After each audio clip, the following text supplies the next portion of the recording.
before John Cena would become a 16-time World Heavyweight Champion in the WWE, tying him for the most all-time world title reigns. Before John Cena would transition from the madcap world of professional wrestling into becoming a full-time Hollywood star, thanks to films like Trainwreck, Blockers, Bumblebee, and the upcoming Fast and Furious 9. What's the biggest?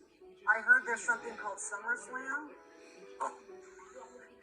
That was a good way to do that. Before John Cena would have 13 million followers on Twitter and over 15 million followers on Instagram at the time of this recording. John Cena's heart might belong to the sports entertainment and the WWE in particular. But if we take a step back and analyze his entire career, I think it's a pretty safe bet to say that Cena is the entertainment industry's equivalent to a Swiss Army knife. He can do a little bit of everything, whether he's defeating all-time greats like The Undertaker, Triple H, or even The Rock inside the Squared Circle, or co-starring in massive action and comedy films alongside the likes of Vin Diesel, Tina Fey, or Amy Poehler. Cena has charmed his way into most of our lives with his impressive physicality and hilarious sense of humor. But Cena didn't just appear inside of a WWE ring as a fully formed character.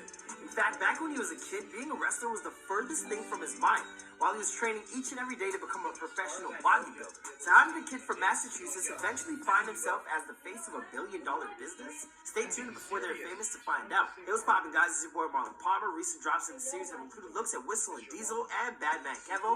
Since the show works off request, don't forget to leave us some ideas of who you want to see next, and I'll catch you guys after the intro.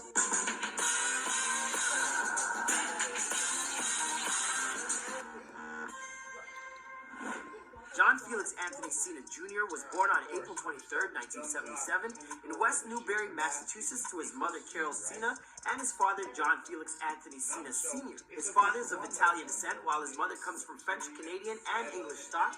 Furthermore, as the grandson of former baseball player Tony Lupine, you could say that sports and athletics has run in Cena's family for a very long time. Now, the thing most of us tend to notice when we lay eyes on John Cena for the very first time is that we can't see him at all. No, seriously. Very first time, his remarkable physique. But early on in his life, John was something of a scrawny boy who only weighed around 100 pounds and was constantly teased by other kids at school. Eventually, he grew tired of being a punching bag and decided to act. But instead of turning to something like karate or self-defense, John decided that he would simply get bigger. And when he was 12 years old, he asked for a weightlifting bench for Christmas. Probably got steroids for Easter. This is, okay, 12? John got his wish and he took to spending all his free time resculpting his body. He told Men's Journal, "By the time I was 15 and I stepped in the high school gym, I was just stronger than everybody." Upon his graduation, he even earned himself best body in his high school yearbook. Cena then headed off to Springfield College in Massachusetts to study exercise physiology and prove himself on the football field, turning into a Division III All-American offensive lineman and eventual team captain, leading his team to their very first NCAA postseason game. But hard as it may be to believe, John still felt like he was too small to turn pro in the NFL. Unsure of what it was he was going to do with his life once John finished his education, he packed up his car and set his sights on California with the hopes of finding a career in the field of bodybuilding. Imagine John Cena thinking he was too small ever. With only $500 to his name, his dad warned him he wouldn't make it more than 2 weeks. But John hustled as soon as he got to Cali, moving fitness equipment for one company and working in the storefront of Venice Beach's Gold Gym for only $6 an hour, folding towels and cleaning toilets. Humble beginnings, man. That's where it starts. The toilets, always. At this point, John was basically living out of the back of his Lincoln Continental, but his luck changed during a casual conversation with a wrestler at Gold's Gym. Due to size and physique, this indie grappler encouraged John to sign up for classes at Ultimate Pro Wrestling, or UPW, a former WWE developmental company. Think G League for wrestling. While Cena had never actively imagined himself as a professional wrestler, it wasn't too outlandish of an idea considering his own father, John Sr., had once made a living as a wrestling announcer and manager. Talk about coming full circle. Wait, is John Cena's dad JR? Once John stepped foot inside a wrestling ring for the very first time in 1999, his ascension was practically meteoric, calling himself the prototype. John went on to capture the UPW title in April of 2020 and held onto it for 27 days. He quickly caught the interest of WWE officials, and by 2001, he was being offered his very first WWE developmental contract to work at Ohio Valley Wrestling. There, he captured the OVW heavyweight title and held onto it for 3 months. Then, after dropping the title, he'd finally make his debut on WWE television on an episode of SmackDown in June of 2002, where he wrestled under his real name against none other than the Olympic gold medalist Kurt Angle. Oh, it's true. It's damn true. His initial character operated under the idea of ruthless aggression, but it never really went anywhere.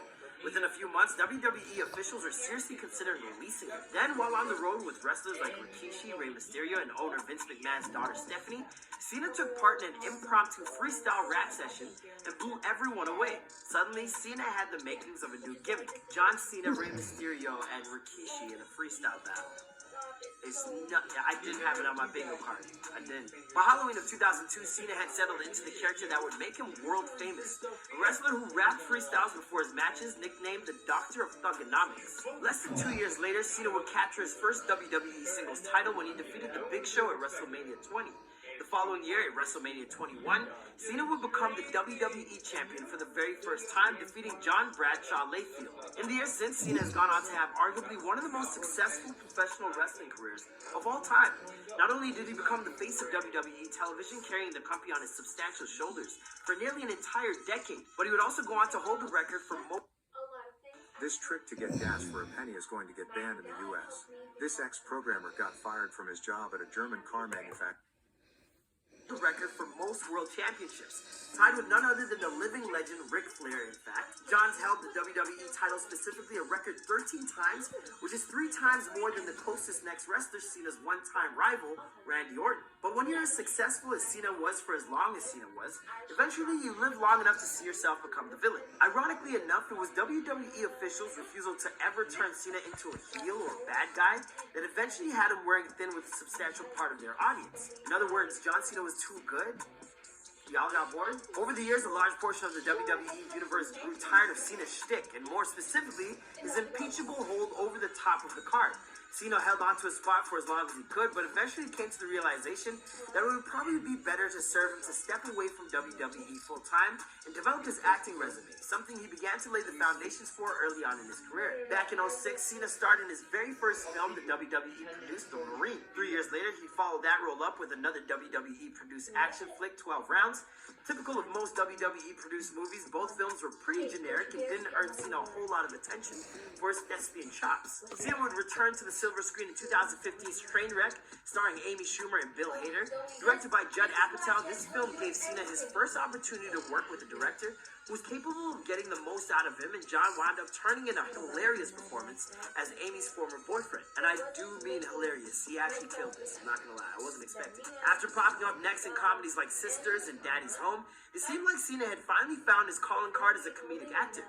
Further films like Blockers would lay the groundwork for Cena to leave the WWE and enter Hollywood full-time. Now, Cena is set to star in the upcoming Fast and Furious 9 in a bid to finally become an action star on the same level as another pretty famous former wrestler who has some experience in the Fast and Furious universe. I think you know who I'm talking about. And while Cena won't face off against The Rock on the silver screen anytime soon, at least we'll always have their matches from WrestleMania 28 and 29 to relive over and over again. As for the rest of John's story, like whether or not he's going to show up at SummerSlam to challenge Roman Reigns for the Universal Championship, as he's rumored to, well, that's a story for another time and another place. After all, this is before they're famous. Be sure to let us know what your thoughts are on Cena's life and career in the comments down below.